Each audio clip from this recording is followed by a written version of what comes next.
What's up, guys? Welcome back to Among the Fence. I recently just uploaded my top 10 albums of 2021, and in that video I stated that that list was not going to have any EPs in it. It's just going to be strictly full-length albums. So a lot of people were like, well, okay, then where's the top 5 or top 10 EPs of the year then? So you asked for it, so you got it. And I gotta admit, I didn't really do a whole lot of reviews on EPs. I didn't really listen to a whole lot either. I don't know. By nature, I just go straight for the albums and kind of overlook the EP sometimes. So this was kind of a hard list for me to gather. I also didn't really review too many bad EPs. So this was a painful list for me to make, as I love almost everything that I reviewed EP wise.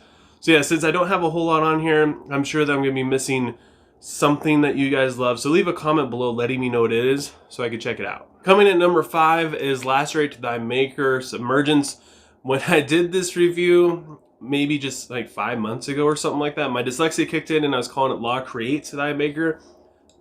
I don't know. I felt really dumb, especially after I uploaded it and I went to tag the band in it in Instagram and I saw that it said Lacerate to Thy. I don't know. It was a very stupid moment for me, but at the same time, that doesn't change the way I feel about it or anything that I said in the video. This EP has tons and tons of atmosphere and emotion, specifically in the vocals and the guitar melodies.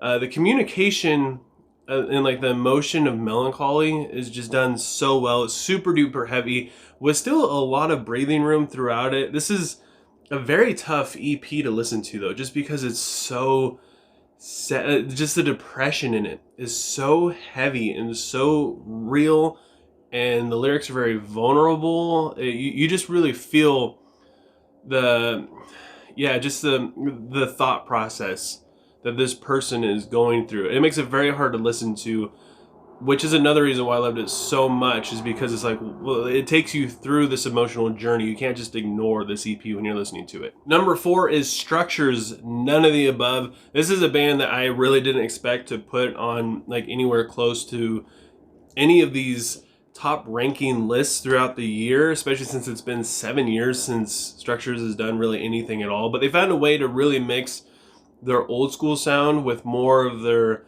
modern sound that they have. I mean, the clean rap style vocal thing that they do in this EP, it's kind of weird at first, but it grew on me and it didn't really take long. Like at first I was like, okay, he's rapping, and I listened to it the second time and I was like, you know what, this slaps. It's actually pretty good. And the melodies are super great, the breakdowns are fierce, the distorted vocals are just absolutely insane, the songwriting is great. This made me want them to come out with a whole nother album. Like I want it so bad now, and I want it to be a progression of this style of music that they're making now. Number 3 is Invent Animates, The Sun Sleeps As If It Never Was. This is another band where I found myself surprised that it made it onto any of the top lists throughout the year, specifically because I wasn't really a huge fan of their last album, Greyview, but the progression of these songs and the use of the names of the songs being taken from the title of the EP, like the first song is The Sun Sleeps, and then there's no interlude that's a comma, and then the last song is As If It Never Was. Just the metaphors within that itself, like the fact that there's an interlude that's a comma, which is technically a sign for rest or like a break. I mean, it's just so, I'm not sure if it was done on purpose, but it's so genius. And the distorted vocals, I gotta admit, still aren't really my thing. They're okay, they're just a little bit too scratchy for my taste. But the clean vocals definitely save it, which is kind of weird to say. The music and songwriting in this are absolutely fantastic. You could tell that the lyrics are really coming from the heart. Again, very vulnerable, not really holding anything back, speaking straight from emotion on what the narrator was going through at the time. They definitely made me a fan with this EP alone. Maybe I should start checking out EPs more often, because I don't like any of Invent Animate stuff, like all that. I can't make it through a full album. But this EP is just, it's sick. This is some of the best stuff I've ever heard. Coming in number 2 is Bill Murray with 400-pound back squat. I gotta give it to my boy Johnny. This EP is so close to my heart. He's touching on subjects that me personally and honestly everybody kind of deals with anxiety, depression, and he communicates it so well in a very honest, heartfelt fashion. It makes it so much more impactful. The music is gorgeous and every feature is used so well and it fits into each song perfectly. If I was going to make up this list based on my heart, this one would probably be number one, just because this is like one of those pieces of music that's like, bro, you saved my life, especially coming out of the pandemic where a lot of people were struggling with anxiety and depression and loneliness, and it's a horrible buzzword now, but the uncertainty of it all and people lost their jobs. Like this is up there with what a lot of people needed. Yeah, this is it right here. This one would probably be my number one. The number one EP of the year, I mean, you guys had to have seen it coming, is Lana Shore's And I Return to Nothingness. This is the epitome of songwriting right here. Will Ramos established himself as the new vocalist and just blew everybody away. He's just insanely versatile, so articulate. The music and the orchestration throughout every song is just next level. This EP, to me, reminded everybody that Lana Shore is here to stay. Like, no matter who does what in the band to screw it up, they're just gonna sever the tie and they're gonna move on.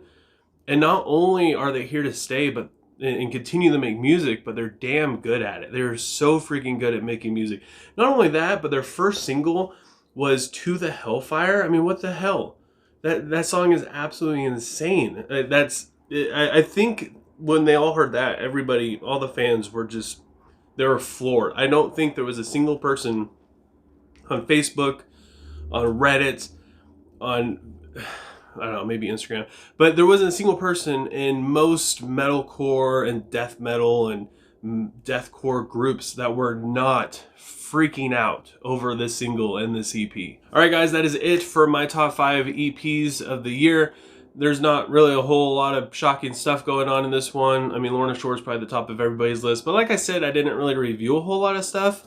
And most of the EPs I listened to throughout this year were just, they were bangers. Like, I think I only did 12 reviews on EPs throughout the year, and 8 of them were like in the 4s, like 4 out of 5, when like the other 4 were like just barely below. They're like 3.7 out of 5, somewhere around there. So yeah, like every EP that I listened to was just insane. And I was going to include the Mice and Men stuff, but I mean, I don't understand if they made EPs or if they don't made an album. I don't know, that one still leaves me scratching my head. So if you enjoyed this video, don't forget to give it a like. Leave a comment below letting me know what I should review next. If you want to help support me, my channel, please consider subscribing and ringing the bell icon. That way you don't miss out on any of my future stuff. My next video I'm going to be coming out with is my worst albums of the year. That's going to be a top 5 list, so keep an eye out for that one as well. And I hope you have a good rest of your day or night, whenever you have me watching this, and I'll talk to you guys next time. I was an ignorant kid relying on my parents said to save me. Years gone by, instead of running or in every day, seem to convict me. 17 at the top of my